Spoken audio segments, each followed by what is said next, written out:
والصلاة والسلام على عباده الذين اصطفى وعلى آله وأصحابه الذين آثروا الهدى على الدجى. أما بعد فأعوذ بالله من الشيطان الرجيم. بسم الله الرحمن الرحيم. واعتصموا بحبل الله جميعا ولا تفرقوا. وقال تعالى: إنما المؤمنون إخوة فأصلحوا بين أخويكم واتقوا الله لعلكم ترحمون. صدق الله مولانا العظيم. وقال النبي صلى الله عليه وسلم: لا تدخلون الجنة حتى تؤمنوا ولا تؤمنوا حتى تحابوا. أولا أدلكم على شيء إذا فعلتموه تحاببتم أفشوا السلام بينكم. وصدق رسوله النبي الأمي الكريم. আল্লাহ পাক রব্বুল আলামিনের অপরিসীম দয়া এবং ইহসান, যে মহান মালিক আমাদেরকে দয়া করে মায়া করে সপ্তাহের মধ্যে সর্বোত্তম দিন জুমার নামাজ আদায় করার জন্য তার শাহী ঘর মসজিদে আসার তৌফিক দান করেছেন। আমরা শুকরিয়া আদায় করি আলহামদুলিল্লাহ। একজন ইমানদার মুসলমান নিজ ঘর থেকে পরিপূর্ণরূপে ওযু করে ফরজ নামাজ আদায়ের জন্য যখন মসজিদের দিকে আসতে থাকে, আল্লাহ পাক রব্বুল আলামিন তার আমলনামায় পরিপূর্ণ হজ আর উমরার সওয়াব লিখে দেন। সুবহানাল্লাহ। মুহতারাম হাজিরিন, হজ আর কুরবানির মাস প্রায় শেষের দিকে। হজের মৌসুম হয়তো শেষ, কিন্তু হজ আর উমরা সরাসরি না করেও তার সওয়াব আর ফজিলত অর্জন করার সুযোগ আমাদের জন্য এখনো আছে। হাদিস শরীফে আসছে, পরিপূর্ণ রূপে উজু করে মসজিদের দিকে আসতে থাকলে ফেরেশতারা হজ উমরা সওয়াব লেখেন। তিরমিজি শরীফের হাদিসে আসছে, প্রত্যেকটা দিন ফজরের নামাজ আদায় করে আপন জায়গায় বসে তাসবিহ তাহলিল পড়তে থাকলে সূর্যাস্ত পর্যন্ত, অতঃপর যদি 2 রাকাত সুযোগ হয় 4 রাকাত, 2 রাকাতের কথা হাদিসে এসেছে, 2 রাকাত যদি ইশরাকের নামাজকে আদায় করে আল্লাহ পাক রব্বুল আলামিন তার আমলনামার মধ্যেও পরিপূর্ণ হজ আর উমরার সওয়াব লিখে দেন। সুবহানাল্লাহ। প্রত্যেকটা দিন নিজের মাতা পিতা নিজের ঘরেই আছে, তাদের খেদমত করলে, সেবা করলে, তাদের চেহারার দিকে তাকালে পরিপূর্ণ, আল্লাহ রাসূল বলেন, হজ্জাতান তাম্মা, একেবারে পূর্ণ হজ উমরার সওয়াবই আল্লাহ পাক লিখে দেন। তাহলে হজের মৌসুম শেষ, আমরা অনেকে হজে যেতে পারিনি, কিন্তু হজ উমরার সওয়াব অর্জন করার সুযোগ আমাদের আছে। রমজানুল মুবারক আসতেছে, রমজানুল মুবারকে কেউ যদি উমরা করে তাও আল্লাহ পাক রব্বুল আলামিন পরিপূর্ণ হজের সওয়াব লিখে দেন। সুবহানাল্লাহ।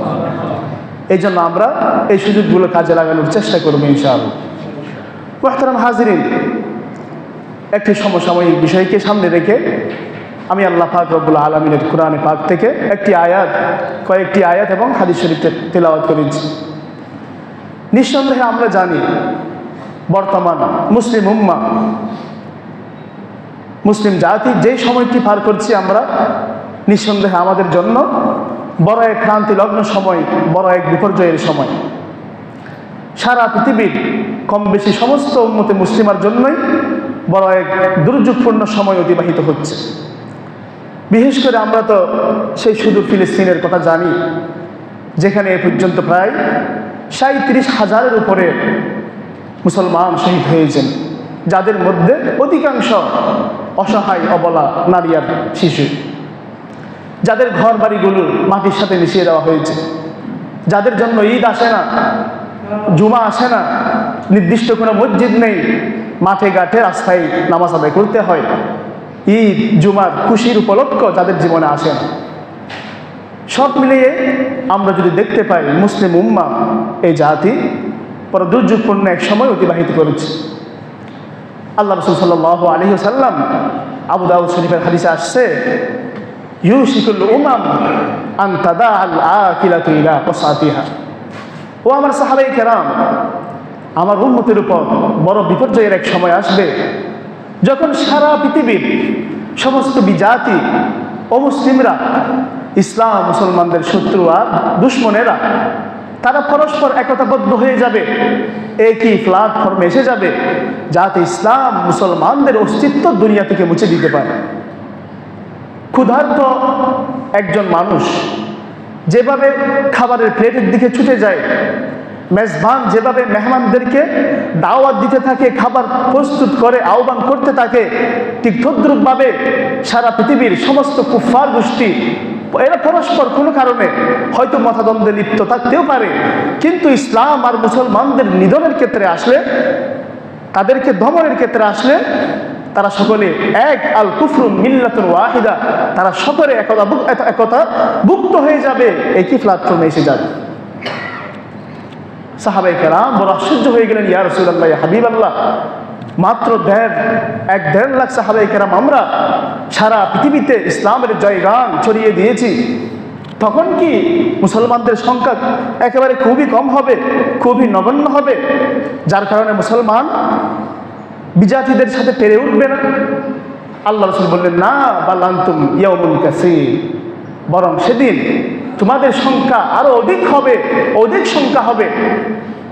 দেখুন আজকে ইসলাম মুসলমানদের সংখ্যা প্রায় 200 কোটির কাছাকাছি মুসলমানের সংখ্যা, প্রায় 57টি মুসলিম কান্ট্রি, প্রায় 57টি মুসলিম দেশ।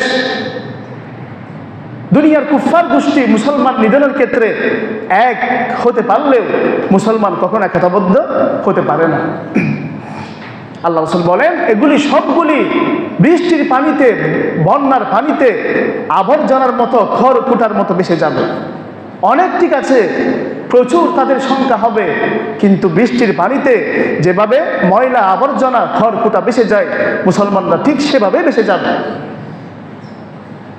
ফেনা, ময়লা আবর্জনা, খড়কুটা, এগুলির কোনো নিজেদের অস্তিত্ব থাকে না, আপন অবস্থান থাকে না। মুসলমানদের কোনো নিজেদের আপন অস্তিত্ব থাকবে না, নিজেদের কোনো কৃষ্টি কালচার স্বকীয়তা থাকবে না, নির্দিষ্ট কোনো আদর্শ থাকবে না।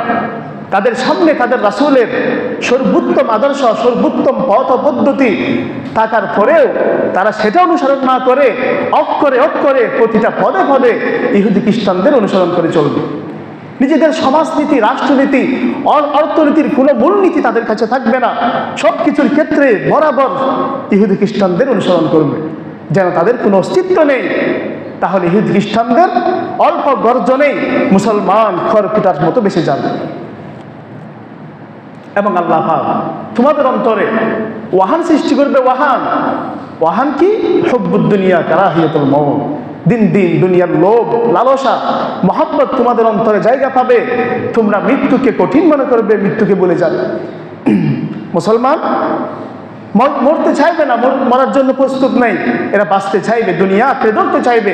যেভাবে হোক, সুখে থাকুক দুঃখে থাকুক, হালালে হারামে, যেভাবে আমি থাকি যেন দুনিয়াতে আমি আরেকটু বেশি দিন চিরস্থায়ী থাকতে পারি, শুধু এই চিন্তাই করবে। আল্লাহ রাসূলের কি সুস্পষ্ট এই জাতির ব্যাপারে, মুসলিম উম্মার ব্যাপারে ঘোষণা। মুহতারাম হাজিরিন, অথচ দরকার তো ছিল আল্লাহ পাক রব্বুল আলামিনের ভাষায়, ইন্নামাল মুমিনুনা ইখওয়া ফাআসলিহু বাইনা আখাওয়াইকুম ওয়াত্তাকুল্লাহ। আল্লাহ পাক বলেন, সারা পৃথিবীর সমস্ত উম্মতে মুসলিমা, ইন্না হাযিহি উম্মাতুকুম উম্মাতান ওয়াহিদা, সকলে একই উম্মত, একই উম্মত, তাওহীদের অন্তর্ভুক্ত হয়ে, ঈমানের বন্ধনে আবদ্ধ হয়ে, তাওহীদের ভিত্তিতে, কোরআনের ভিত্তিতে, কালিমার ভিত্তিতে তারা সকলেই এক মায়ের পেটের ভাইয়ের মতো। সারা পৃথিবীর যত উম্মতে মুসলিমা আছে, একেবারে সেই আটলান্টিকের তার থেকে শুরু করে রাশিয়ার একেবারে সেই দরিয়ায় সাইফুন পর্যন্ত সমস্ত উম্মতে মুসলিমা যেন পরস্পর ভাই এক মায়ের মতোই। কিন্তু এরপরেও উম্মতে মুসলিমা আজকে আমরা দেখতে পাচ্ছি শতাধিভক্ত, পরস্পর ভাইয়ে আত্মীয় স্বজনে পাড়ায় গোষ্ঠী তারা শতবিভক্ত। অন্য হাদিস আল্লাহ রাসূল বলছে, আল মুমিনু লিল মুমিনি কাল বুনিয়ান ইয়াশুদ্দু বা'দুহু বা'দা। ঈমানদার মুসলমানরা তো পরস্পর একটা মজবুত প্রাচীরের মতো।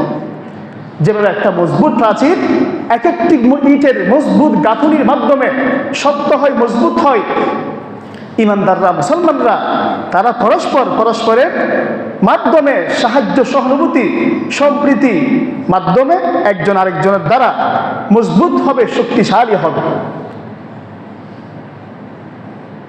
এক মুসলমান আরেকজন মুসলমানকে সর্বদিক দিয়ে সাহায্য করার চেষ্টা করবে, কমসে কম সহানুভূতি দেখাবে, তাদের জন্য কান্নার চোখে কমসে কম দোয়া হলো করবে। এটাই তো নিয়ম হওয়ার দরকার ছিল একজন ঈমানদার মুসলমানের জন্য। কারণ পৃথিবীর সমস্ত উম্মতে মুসলিমা আল মুমিনুন কারাজুলিন ওয়াহিদ, ইনস্তাকা আইনু ইস্তাকা কুল্লু ওয়া ইনস্তাকা রাসু ইস্তাকা কুল্লু। আল্লাহ রাসূলের হাদিস, বুখারী শরীফের riwayat। সারা পৃথিবীর সমস্ত উম্মতে মুসলিমা একই অঙ্গের মতো, একই অঙ্গ, অবিচ্ছেদ্য অঙ্গের মতো।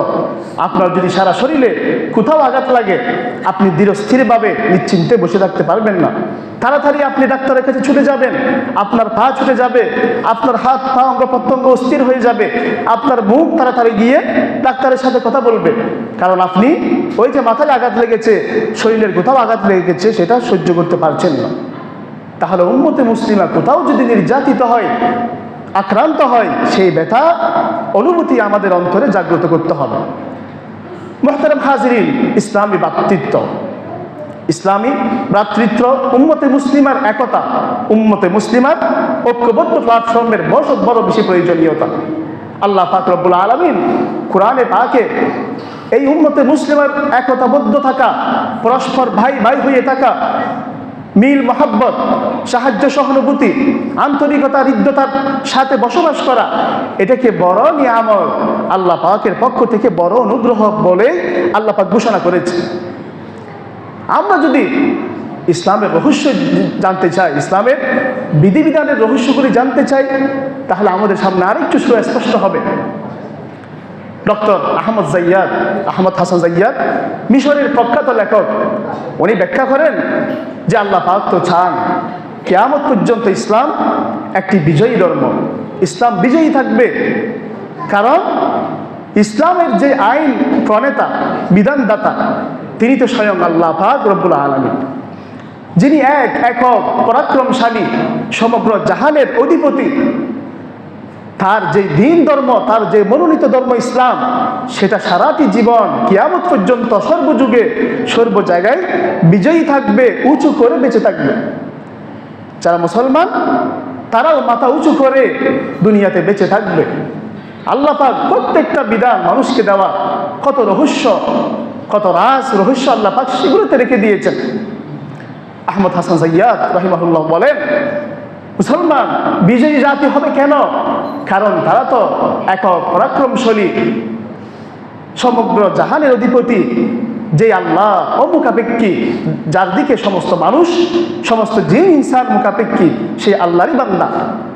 তিনি তো ইসলামের বিধান প্রণেতা, বিধানদাতা। এরপরে এই ইসলামের প্রচারককে জনাব রাসূলুল্লাহ সাল্লাল্লাহু আলাইহি ওয়াসাল্লাম, যিনি সর্বশ্রেষ্ঠ নবী, বিশ্ব নবী, যিনি আমিন, আমানতদার, যার গুণাবলীর কোনো শেষ নেই, যার আমানতের ব্যাপারে, বিশ্বস্ততার ব্যাপারে স্বয়ং বিজাতিরা, কাফেররা, আরবের কুফফাররাও স্বীকৃতি দিয়েছিল।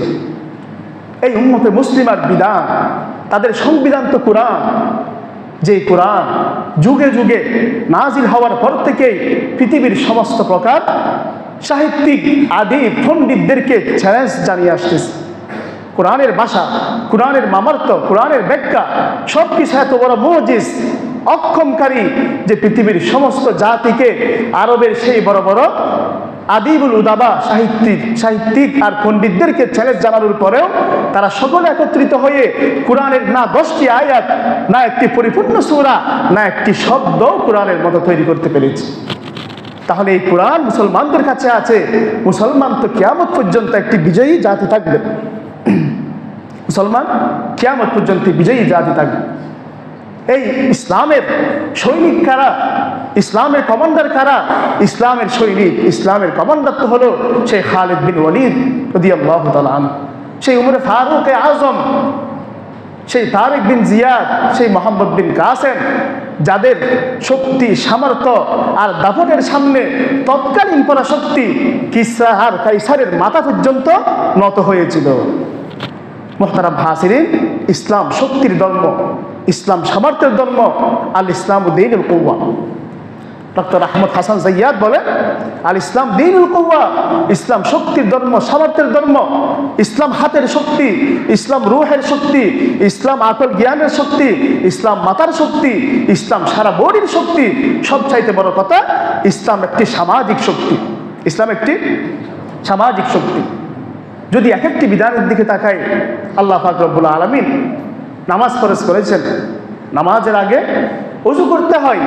ওযুর মাধ্যমে মানুষের শরীর পরিষ্কার পরিচ্ছন্ন হয়, যেটার মাধ্যমে সুস্থতার মানুষের মধ্যে অটল থাকে, সুস্থতা বাকি থাকে, সুস্থতার সহিত মানুষ বসবাস করতে পারে, মানুষ শক্তিশালীতে রূপান্তরিত হয়। আল মুমিনুল কওয়ি খায়রুম মিনাল মুমিনিজ যায়ীফ। ইসলাম মানুষকে শক্তিশালী থাকতে বলেছে, যারা শক্তিশালী তাদের ব্যাপারে প্রশংসা করেছে। এরপর ইসলাম তার শক্তি সামর্থ্য প্রকাশ করে নামাজের মাধ্যমে। 5 ওয়াক্ত ফরজ নামাজ, জামাতের গুরুত্বের কথা সবচাইতে বেশি ইসলাম বলেছে। জামাত যদি কাছের মানুষ থাকে, শক্তি সামর্থ্য থাকা সত্ত্বেও মসজিদের আশেপাশের প্রতিবেশীরা যদি মসজিদে এসে নামাজ না পড়ে, তাদের জামাতের সওয়াব পরিপূর্ণ হবে না, তাদের নামাজই হবে না, এভাবে হাদিসে আছে। অর্থাৎ তাদের নামাজের সওয়াব পরিপূর্ণ পাবে না। ইসলাম দেখাতে চায় প্রতি ওয়াক্ত 5 ওয়াক্ত জামাত কায়েম হবে, মানুষ সকলে একতাবদ্ধ হবে, আমির ফকির রাজা প্রজা সকল মানুষ একতাবদ্ধ হয়ে এক কাতারে মিলে একই সুর গাইবে, একই আল্লাহু আকবার ধ্বনি দিবে। ইসলাম নিজের শক্তি প্রকাশ করে, কখনো মাথার শক্তি, কখনো শরীরের শক্তি, কখনো ব্রেনের শক্তি, কখনো হাতের শক্তি। ইসলাম সিয়াম কিয়াম ইতিকাফের বিধান দিয়েছেন। আহমদ হাসান জাইয়াদ বলেন, সিয়াম কিয়াম ইতিকাফের মাধ্যমে মানুষের চরিত্র পরিষ্কার হয়, চরিত্র সুন্দর হয়, ভিতরে মানুষের রূহানিয়ত বৃদ্ধি পেতে থাকে, মানুষের আধ্যাত্মিকতা অর্জন হয়। ধ্যান মগ্নতার কারণে আল্লাহর ঘরে এসে আল্লাহর সাথে বসে ইতিকাফে মানুষ আল্লাহর ধ্যানে বিভোর থাকে। সেই সিয়াম কিয়াম ইতিকাফের মাধ্যমে মানুষের রূহানি শক্তি অর্জিত হয়। ইসলাম আবার কখনো কখনো ক্ষেত্র বিশেষ প্রয়োজন হলে যুদ্ধ জিহাদের কথাও বলে। ইসলাম যুদ্ধ জিহাদের কথাও বলে, যাতে কোনো বিজাতি অমুসলিমরা ইসলামের উপর, মুসলমানদের উপর কোনো প্রকার আঘাত হানতে না পারে। কেউ যদি আঘাত হানে, যাতে ইসলাম প্রতিবাদ করতে পারে, প্রতিহত করতে পারে। বিশেষ করে ইসলাম মুসলমানদের ব্যাপারে যাতে অমুসলিমরা সব সময় একটা আতঙ্কিত অবস্থায় থাকে, এজন্য ইসলাম ক্ষেত্র বিশেষ যুদ্ধ জিহাদের অনুমতিও দিয়েছে, সেটার আদেশও করেছে, এবং সর্বসাধারণকেও এই যুদ্ধ জিহাদের জন্য প্রস্তুত থাকতে বলেছে। মুহতারাম হাজিরিন, ইসলাম যাকাতের বিধান দিয়েছে, সদকার বিধান দিয়েছে, যাতে যাকাত ফিতরা সদকার মাধ্যমে মানুষের সম্পদ বৃদ্ধি পায়, সমাজ শক্তিশালী সুগঠিত হয়, ধনী গরিব পরস্পর যে বৈষম্য, সেই বৈষম্য দূর হয়। ইসলাম যাকাতের বিধান, সদকার বিধান দিয়েছে। সর্বোপরি ইসলাম আবার সাপ্তাহিক জুমা ওয়াজিব করে দিয়েছে, যাতে যারা অনেকেই আছে বৃদ্ধ অসুস্থতার কারণে 5 ওয়াক্ত আসতে পারে না, জুমার দিন হলে উপস্থিত হয়। ইসলামের শক্তি প্রকাশ পায়, পরস্পর একতাবদ্ধ হয়, একই স্থানে এসে, একই প্ল্যাটফর্মে এসে সকলে তাওহীদের বাণী, ইসলামের বাণী শুনতে পায়, পরস্পর মুখে উচ্চারণ করে। প্রতি বছর 2 বার ঈদের নামাজ ওয়াজিব করে দিয়েছে, যাতে মানুষ সকল একত্রিত হয়। বিশেষ করে ইসলামের সবচেয়ে আরেকটি বড় আহম ফরজ হজ। এই হজের মাধ্যমে, এই হজ তো পরিপূর্ণভাবে আল্লাহ পাকের পক্ষ থেকে যেন মানব জাতির একটা মহামিলনের কেন্দ্রবিন্দু, দুনিয়ার সমস্ত আমির ফকির রাজা প্রজা সকলেই যে জায়গায় একত্রিত হয়, সেলাইবিহীন কাপড়ের কাপড় পরে, কোনো প্রকার জুতা ছাড়া সেলাইবিহীন কাপড় পরে, যেখানে কোনো পকেটে নেই, আমির গরিব উজির সকলের মুখে এক বাণী লাব্বাইক আল্লাহুম্মা লাব্বাইক। মুসলমান নিজেদের শক্তি প্রদর্শন করে সকলে একতার বন্ধনে আবদ্ধ হয়, সকলে নিজেদের মহামিলনের মাধ্যমে নিজেদের বিজয়, ইসলামের মাহাত্ম্য, ইসলামের সৌন্দর্য প্রকাশ ঘটায়। মুহতারাম হাজিরিন, ডক্টর আহমদ হাসান জাইয়াদ বলেন, তাহলে আমরা আল্লাহ পাকের এই বিধানের মাধ্যমে কি বুঝি? আল্লাহ পাকই চায় ইসলাম সর্বকালে বিজয়ী থাকুক, মুসলমান সর্বকালে বিজয়ী হোক। তাদের প্রত্যেকটা বিধানের মাধ্যমে, ইবাদতের মাধ্যমে, তাকবীরের মাধ্যমে, তালবিয়ার মাধ্যমে তারা তাদের সেই বিজয়কে প্রকাশ করুক। ইসলাম একটি বিজয়ী ধর্ম, তবে পরস্পর এই বিজয় অর্জন করার জন্য সবচাইতে বেশি যে জিনিসটা প্রয়োজন, পরস্পর একতাবদ্ধ থাকা, পরস্পর একতাবদ্ধ থাকা। মুহতারাম হাজিরিন, পরস্পর হৃদ্যত, মায়া, মহব্বত, ভালোবাসা, সম্প্রীতি অনেক বড় বিষয়। কুরআনে পাকেও আল্লাহ পাক রব্বুল আলামিন এটার প্রতি বেশি গুরুত্ব আরোপ করেছেন। আল্লাহ রাসূল, এক হাদিস আসছে আবু দাউদ শরীফে, আল্লাহ রাসূল বলেন, যে মানুষ হিসাবে, ইনসান হিসাবে অপর মানুষকে মহব্বত করতে পারে না, অপরকে পছন্দ করে না এবং তাকেও কেউ মহব্বত করে না, ভালোবাসে না, সেই মানুষের মাঝে কোনো কল্যাণই নেই। সে মানুষ সম্পূর্ণ কল্যাণ শূন্য। যে কাউকে মহব্বত করে না, ভালোবাসে না, আর তাকেও কেউ মহব্বত করে না, পছন্দ করে না, সেই মানুষ সম্পূর্ণ কল্যাণ শূন্য। ইসলাম কল্যাণের কথা বলে, পরস্পর সহানুভূতি, হৃদ্যতার কথা বলে। যদিও বা আমাদের মধ্যে আল্লাহ পাক যেহেতু মানুষের স্বভাবজাত, মানুষের চেহারা ভিন্ন, মানুষের রুচি বুচ্ছিন্ন, মানুষের প্রত্যেকটার মতামত ভিন্ন ভিন্ন, এই কারণে অনেক সময় চলতে গেলে, ফিরতে গেলে, চলাফেরার ক্ষেত্রে, উঠা বসা করতে গেলে পরস্পর মনোমালিন্য হয়েই যায়। মনোমালিন্য, ঝগড়া বিবাদ, কলহ, দ্বন্দ্ব, কলহ লেগেই যায়। ইসলাম সেটাও মীমাংসা করার কথা। আল্লাহ পাকই বলেন, ইন্নামাল মুমিনুনা ইখওয়া, অপর মুসলমান সে তো তোমার ভাই। যদি কোনো কারণে ঝগড়া বিবাদ লেগেই যায়, ফাসলিহু বাইনা আখাওয়াইকুম, সেটা তোমরা মীমাংসা করে নাও। আল্লাহ রাসূলের হাদিস তিরমিজি শরীফে আসছে, আল্লাহ রাসূল বলেন, আলা উখবিরুকুম বিআফযালি মিন দারাজাতিস সিয়ামি ওয়াস সালাতি ওয়াস সাদাকা। ও আমার সাহাবায়ে কেরাম, তোমাদেরকে আমি সব সময় নামাজের কথা বলি, সদকার কথা বলি, সিয়াম সাধনার কথা বলি।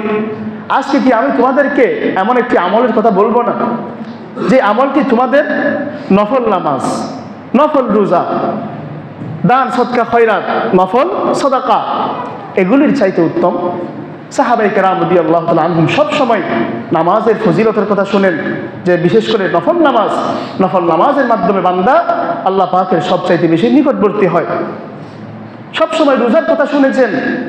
আল্লাহ পাক প্রত্যেকটা আমলের নির্ধারিত প্রতিদান রেখেছেন, কিন্তু রোজার প্রতিদান আল্লাহ পাক নিজেই দেন। দান সদকা খয়রাতের কথা শুনেছেন, কত কত ফজিলত, এগুলি বলা মুসিবত দূর করে, মানুষের দুনিয়া আখিরাতের ছায়া হবে।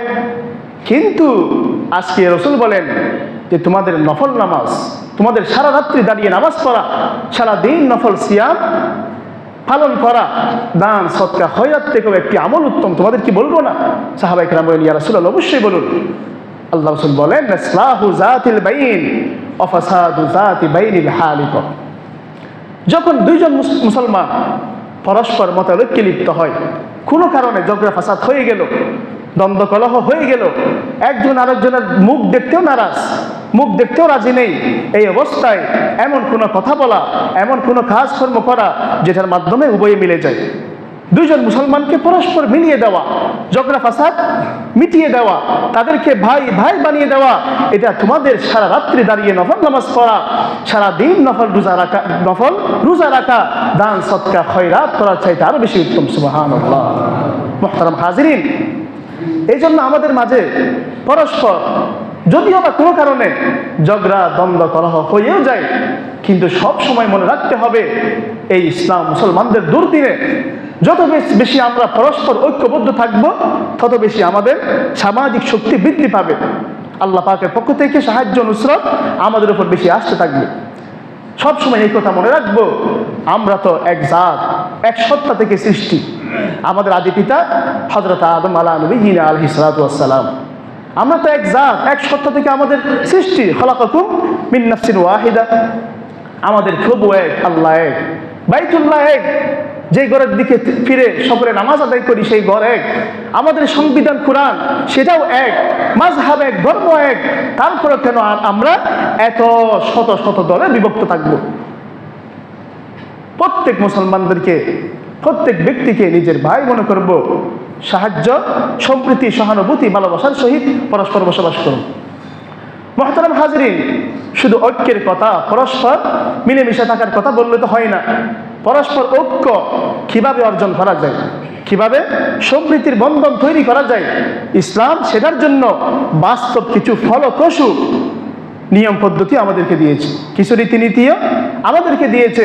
বিশেষ করে ইসলাম সবসময় বলে পরস্পর একে অপরের সাথে যদি বসবাস করতে যাও, তোমাদেরকে দুনিয়াতে, সমাজে, এলাকাতে নমনীয় হয়ে বিনয়ের সহিত বসবাস করতে হবে।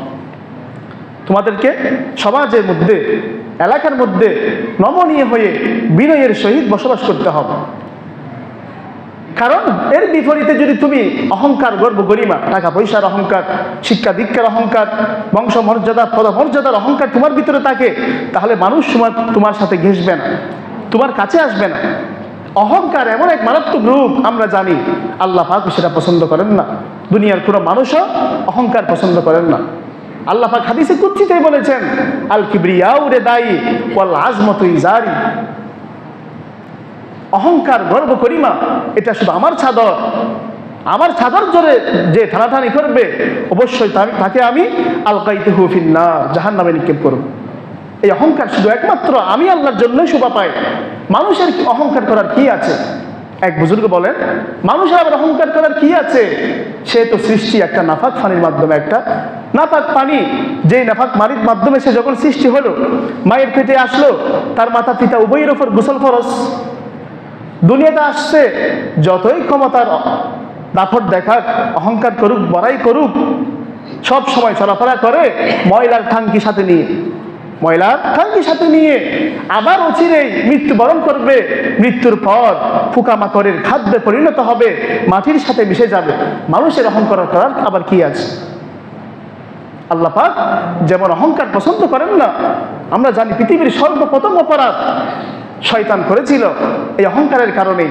আল্লাহ পাক যখন হুকুম দিল, আল্লাহ পাকের হুকুম মানেনি, তার নিজের অহংকার কারণে।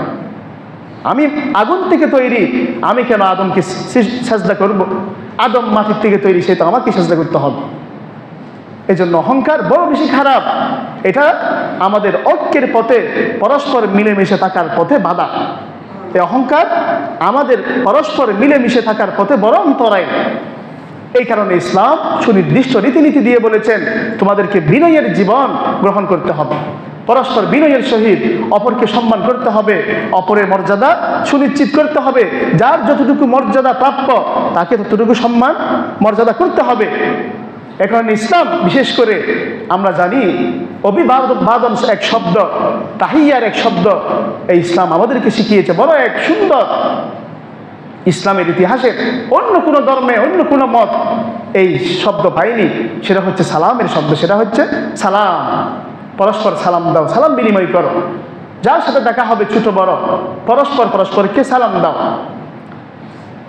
বিশেষ করে হাদিসে আসছে সালাম একটি জান্নাতি আমল, এটা একটি জান্নাতি আমল। আল্লাহ রাসূল বলেছেন, আল বাদি বিস সালাম বারিউম মিনাল কিবির। অহংকার দূর করে বিনয় অর্জন করতে চাও, সর্বপ্রথম তুমি আগে সালাম দাও। আল বাদি বিস সালাম বারিউম মিনাল কিবির, যে আগে সালাম দে সে যেন সম্পূর্ণ অহংকার থেকে মুক্ত হয়ে গেল। সালাম একটি জান্নাতি আমল। আমাদের আদি পিতা হযরত আদম আলাইহিস সালামকে আল্লাহ তাআলা জান্নাতে সৃষ্টি করার পর শয়তানকে বলেছিল সাজদা করো, সে অমান্য করেছে। আদমকে বলেছে ফেরেশতাদেরকে সালাম দাও, ইনি কোনো প্রকার মন্তব্য করা ছাড়া, প্রশ্ন করা ছাড়াই সালাম দিয়েছিল। সালাম একটি জান্নাতি আমল।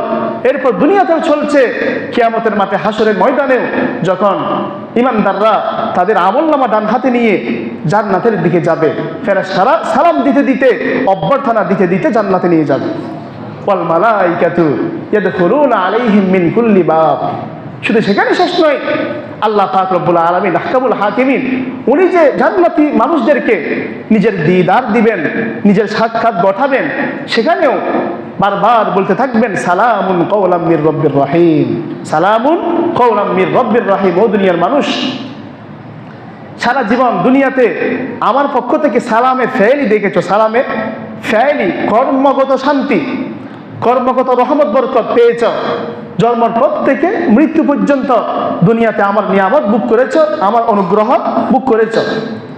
আজকে জান্নাতে যখন আসছো, তোমাদেরকে সমস্ত সৃষ্টিকুল সালাম দে, ফেরেশতারাও সালাম দে, জান্নাতের যে পাহারাদার সেও সালাম দে।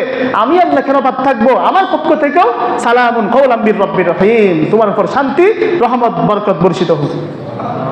মুহতারাম হাজিরিন, তাহলে বুঝলাম সালাম একটি বড় জান্নাতি আমল। এটার মাধ্যমে পরস্পর মহাব্বত, সম্প্রীতি, সহানুভূতি তৈরি হয়, ভালোবাসা তৈরি হয়। আল্লাহ রাসূল সেই হাদিসটাই বলেছেন, লা তাদখুলুনাল জান্নাতা হাত্তা তুমিনু ওয়ালা তুমিনু হাত্তা তাহাব্বু। হে আমার ঈমানদারেরা, পরিপূর্ণ ঈমানদার ওই সময় পর্যন্ত হতে পারবে না যতক্ষণ পর্যন্ত তোমরা পরস্পরকে মহাব্বত করবে না, ভালোবাসবে না। পরস্পরকে মহাব্বত করা, অপর মুসলমান ভাইকে তাজিম, সম্মান, শ্রদ্ধা করা, বড়দেরকে শ্রদ্ধা, ছোটদেরকে স্নেহ, এটা তোমার ঈমানের অংশ, এটা তোমার ঈমানের পরিপূর্ণতার অংশ। সুতরাং সেটা যদি তোমার ভিতরে না আসে, পরিপূর্ণ ঈমানদার তুমি হতে পারবে না। আল্লাহ রাসূল বলেন, আমি কি তোমাদেরকে বলবো না, আওয়ালা আদুল্লুকুম আলা শাইইন ইজা ফাআলতুমুহু তাহাবাবতুম আফশুস সালাম বাইনাকুম। ও আমার সাহাবায়ে কেরাম, আমি কি তোমাদেরকে বলবো না এমন একটা মেডিসিনের কথা, যেটা যদি তোমরা ব্যবহার করো, অটোমেটিক তোমাদের ভিতরে, তোমাদের আভ্যন্তরীণ পরস্পর মহাব্বত প্রকাশ পাবে, ভালোবাসা প্রকাশ পাবে। সেটা হচ্ছে সালাম, আফশুস সালাম বাইনাকুম। বেশি বেশি সালামের প্রচার প্রসার করো। বড় ছোট, ছোট বড়কে, পরিচিত অপরিচিত, আরফ তাওলাম তারিফ, চিনলেও দাও, না চিনলেও দাও, সালামের প্রচার প্রসার করো। সেটার মাধ্যমে তোমাদের পরস্পর মায়া মহব্বত সৃষ্টি হবে, সামাজিক বন্ধন সুদৃঢ় হবে, মজবুত হবে, পরস্পর তোমরা একতাবদ্ধ হয়ে জীবন যাপন করতে পারবে। মুহতারাম হাজিরিন, তাহলে আমরা বুঝলাম পরস্পর মিলেমিশে থাকার অন্যতম এক মাধ্যম, এক নম্বর উপায় অহংকার, গর্ব, গরিমা, সেটা পরিহার করতে হবে, বিনয় প্রকাশ করতে হবে। বিনয়ের অন্যতম এক মাধ্যম পরস্পর সালামের আদান প্রদান করা। এরপর দ্বিতীয় নম্বর আরেকটি বলবো, ইসলাম আরেকটি সুনির্ধারিত রীতিনীতি আমাদেরকে দিয়েছে, সেটা হচ্ছে এক মুসলমান ভাই আরেক মুসলমান ভাইয়ের উপকার করা। যে কোনো জিনিসের ক্ষেত্রে মুসলমান ভাইয়ের প্রয়োজনকে প্রাধান্য দেওয়া, তার প্রয়োজনকে অগ্রাধিকার দেওয়া। হাদিস শরীফে আসছে, একজন ইমানদার, একজন বান্দা যতক্ষণ পর্যন্ত অপর ভাইয়ের সাহায্য সহযোগিতায় লেগে থাকে, আল্লাহ পাক কুদরতি ভাবে সেই ব্যক্তির সাহায্য সহযোগিতায় ততক্ষণ পর্যন্ত লেগে থাকে। আপনি একজন মুসলমান ভাইকে সাহায্য সহযোগিতা করছেন, মালি লাইনে, আর্থিক লাইনে বা যে কোনো লাইনে, আপনাকে সাহায্য করার, সহযোগিতা করার দায়িত্ব আল্লাহর হাতে। সুবহানাল্লাহ। বিশেষ করে পরস্পর একতাবদ্ধ হয়ে থাকার অন্যতম এক উপায় হচ্ছে এক মুসলমান আরেক মুসলমান ভাইয়ের প্রয়োজনকে প্রাধান্য দেওয়া, অপর মুসলমান ভাইকে প্রাধান্য দেওয়া, তার প্রয়োজনকে অগ্রাধিকার দেওয়া। যেই গুণ ছিল হযরতে সাহাবায়ে কেরাম রাদিয়াল্লাহু তাআলা আনহুমের ভিতরে। আমরা জানি সাহাবায়ে কেরামের বিশেষ গুণ, আল্লাহ পাকই বলেছেন, ইউসিরুনা আলা আনফুসিহিম ওয়ালাউ কানা বিহিম খাসাস। আমার সাহাবায়ে কেরামের গুণ আর বৈশিষ্ট্য কি জানো? তারা নিজেরা দরিদ্র হতে পারে, তাদের ভিতর অভাব থাকতে পারে, কিন্তু তারা অপর মুসলমান ভাইয়ের প্রয়োজনকে প্রাধান্য দেয়, অপর ভাইয়ের প্রয়োজনকে অগ্রাধিকার দেয়।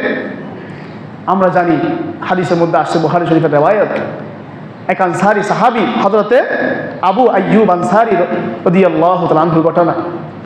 যখন মক্কা থেকে হিজরত করে সাহাবায়ে কেরাম কয়েকজন আসলো, আল্লাহ রাসূল বললেন, আজকে তো কারো ঘরে কেউ নেই, কেউ কি আসে? অল্প খাবার হলেও বাসায় রেখে এসেছে, কোনো একজন মেহমানকে নিয়ে যাবে? আবু আইয়ুব আনসারী বলেন, ইয়া রাসূলুল্লাহ, আমি নিয়ে যাব। তাড়াতাড়ি নিয়ে গেলেন তাকে, মেহমানকে ঘরে নিয়ে গেলেন। স্ত্রীকে জিজ্ঞেস করলেন, ঘরে কি কিছু আছে? বলে যে অল্পই আছে, যদি মেহমানকে দেন আমরা খেতে পারবো না, আর যদি আমরা খাই মেহমান থেকে দেওয়া সম্ভব না। আবু আইয়ুব আনসারী বলেন, এক কাজ করো, বাচ্চাদেরকে কোনোভাবে ঘুম পাড়িয়ে দাও, আমরাও মেহমানের সাথে একত্রিত হয়ে বসবো খাবার খেতে। খাবার যখন শুরু হবে তুমি আস্তে করে বাতিটা নিভিয়ে দিবে, মেহমানকে খাবার দিয়ে বাতি নিভিয়ে দিবে। এবার স্ত্রী তার কথা মতো যখন খাবার খেতে বসলো বাতিটা নিভিয়ে দিল। মেহমান খাবার খাচ্ছে আর হযরত আবু আইয়ুব আনসারী এবং তার স্ত্রী প্লেটে হাত দেয় আবার তুলে, প্লেটে হাত দেয় আবার তুলে, যেন খাচ্ছে, মুখ নাড়াচ্ছে। কিন্তু মেহমান খেয়ে পরিতৃপ্ত আর সাহাবী আর তার স্ত্রী ক্ষুধার্ত। পরের দিন আল্লাহ পাক রাসূল সাল্লাল্লাহু আলাইহি ওয়াসাল্লাম এর দরবারে যখন উনি গেলেন, আল্লাহ রাসূল মুস্কি মুস্কি হাসছিলেন আর বলেন, ও আবু আইয়ুব আনসারী, তোমার মেহমানদারিকে আল্লাহ পাক বড় পছন্দ করেছেন, আল্লাহ পাক বড় খুশি হয়েছেন, আয়াত নাযিল করে দিয়েছে। আমার সাহাবায়ে কেরামদেরকে কি চিনো? তারা কারা? তারা তো ওই সমস্ত মানুষ যারা নিজেরা ক্ষুধার্ত থেকে অপর ভাইয়ের মুখে আহার করে দেয়। সুবহানাল্লাহ, নিজেরা ক্ষুধার্ত থেকে অপর ভাইয়ের প্রয়োজনকে প্রাধান্য দেয়। মুহতারাম হাজিরিন, আমরা জানি, আমরা শুনেছি সেই ইয়ারমুকের যুদ্ধে মানুষ তো স্বাভাবিক অবস্থায় একজন আরেকজনকে সাহায্য সহযোগিতা করতে পারে, টাকা পয়সা দিতে পারে, কিন্তু মৃত্যু পতিত অবস্থায়ও একজন মানুষ আরেকজনকে সাহায্য সহযোগিতা করতে পারে? এটাকে মানুষের জ্ঞানে ধরে। কিন্তু সাহাবায়ে কেরাম ঈসা অপর ভাইকে প্রাধান্য দেওয়া, অগ্রাধিকার দেওয়া এক অনুপম দৃষ্টান্ত পৃথিবীর ইতিহাসে আমাদের জন্য লিখে গেছেন। সেই ইয়ারমুকের যুদ্ধে হযরতে হুযায়ফা রাদিয়াল্লাহু তাআলা আনহু বলেন, আমি আমার চাচাতো ভাই ইকরামার কাছে একেবারে তার মৃত্যু সন্নিকটে পানির পিপাসায় কাতরাচ্ছে, এমন সময় পানি দিতে গেলাম, এখনই মারা যাবে, শুধু একটু পানি পেলে হয়তো তার জান একটু ফিরে আসবে। এমন মুহূর্তে তার পাশে হিশাম রাদিয়াল্লাহু তাআলা আনহু আওয়াজ দিয়ে উঠল, পানি, পানি। আমার ভাই ইকরামা পানি গ্রহণ করেননি, ইশারা দিলেন, আগে ওকে দাও। মৃত্যু পতিত অবস্থায় সাহাবায়ে কেরাম নিজের ভাইয়ের প্রয়োজনকে প্রাধান্য দেন। তাড়াতাড়ি আমি দৌড়ে গিয়ে হিশামের পাশে গেলাম। হিশামের পাশে যাওয়ার পরে আরেকজন মুসলমান ভাই ওদিক দিকে আওয়াজ দিল, পানি, পানি, পানি। হিশাম ইশারা দিল, তার কাছে পানি নিয়ে যাও। বস পানি নিয়ে আমি তার কাছে গেলাম, যেতে যেতেই সে মৃত্যুর কোলে ডলে পড়ল। আবার যখন ফিরে হিশামের কাছে আসতে গেলাম, আসে দেখি হিশামও মারা গেল। আর প্রথম ব্যক্তি ইকরামার কাছে, আমার চাচাতো ভাই, তার কাছে আসতে গেলাম, তার কাছে এসে দেখলাম সেও কি হলো, মারা গেল, পানির পিপাসায় মারা গেল। কিন্তু তারপরেও অপর ভাইয়ের আগে নিজে পানি খেয়ে বেঁচে যাবে এই কথা মৃত্যুর সন্নিকটেও তারা সহ্য করেন। এই হচ্ছে সাহাবায়ে কেরাম, অপর ভাইকে প্রাধান্য দেওয়া। মুহতারাম হাজিরিন, একটি ছোট ঘটনা বলি শেষ করছি। বুখারী শরীফে এক আশ্চর্য ঘটনা আসছে। ঈসা একজন আরেকজনকে কিভাবে প্রাধান্য দিতে পারে, এক ঘটনা। বনী ইসরাইলের এক বৃদ্ধ এবং আরেক যুবক। বনী ইসরাইলের এক যুবক আর বৃদ্ধের ঘটনা, এক যুবক আর বৃদ্ধ। আল্লাহ রাসূল বলে যে তাদের ফসলের ঘটনা, ফসল না কমার ঘটনা। এক বৃদ্ধ আর যুবক একই সাথে একই মাঠে তারা পাশাপাশি ফসল বুনেছে, ফসল ফলিয়েছে। এখন যখন ফসল কাটার সময় হবে, উভয় একসাথে গেল, ফসল কাটলো। ফসল কাটার পর বৃদ্ধ যুবককে বলল যে আমি প্রথমে গিয়ে রেখে আসবো বাড়িতে, তুমি পাহারা দিবা। আমি পরে যখন ফিরে আসবো একটু রেস্ট নিব, তুমি রেখে আসবো, আমি পাহারা দিব। ঠিক আছে, বোঝা তৈরি করলো, স্তূপ তৈরি করে প্রথমে যুবক নিয়ে যায়, পরে বৃদ্ধ নিয়ে যায়। যখন যুবক তার নিজের বোঝা, নিজের স্তূপ, ফসল নিজের বাড়িতে রেখে আসতে গেল, বৃদ্ধ মনে মনে চিন্তা করে, আমি তো বুড়া হয়ে গেছি, বৃদ্ধ হয়ে গেছি, আমার তো জীবন শেষ, অল্প কয়েকদিনের মধ্যে হয়তো মারাই যাব। কিন্তু এই যুবক, তার জীবন এখনো রয়ে গেছে, সামনে এসে বিয়ে শাদী করবে, টাকা পয়সার প্রয়োজন আছে, তার দুনিয়ার জীবনে টাকা পয়সার প্রয়োজন। এক কাজ করি, আমি আমার ফসল থেকে কিছু পরিমাণ তার স্তূপের মধ্যে রেখে দিই, যাতে সেটা তার কাজে আসে। এরপরে যুবক আসলো, বৃদ্ধ আবার তার নিজের স্তূপ নিয়ে নিজের বাড়িতে রাখতে গেল। যুবক চিন্তা করে, বৃদ্ধ মানুষ আর কয়দিন বাঁচবে, সামান্য ফসল আছে, হয়তো এগুলি ওনার জীবনের শেষ আশ্রয়। যদি আমি তাকে একটু সাহায্য করতে পারি, আমার ফসল থেকে কিছু ওনাকে দিতে পারি, আমি যুবক, এখন অনেক টাকা পয়সা আমি অর্জন করতে পারবো, বিয়ে শাদী করবো, সব কিছু সামনে জীবন পড়েই আছে। কিন্তু বৃদ্ধ যদি এই মুহূর্তে টাকা পয়সা না থাকে, উনি শেষ জীবনে এসে কষ্টে পড়ে যাবেন। ওনার নিজের পক্ষ থেকে যুবক কিছু ফসল ওই বৃদ্ধের স্তূপের মধ্যে রাখছে।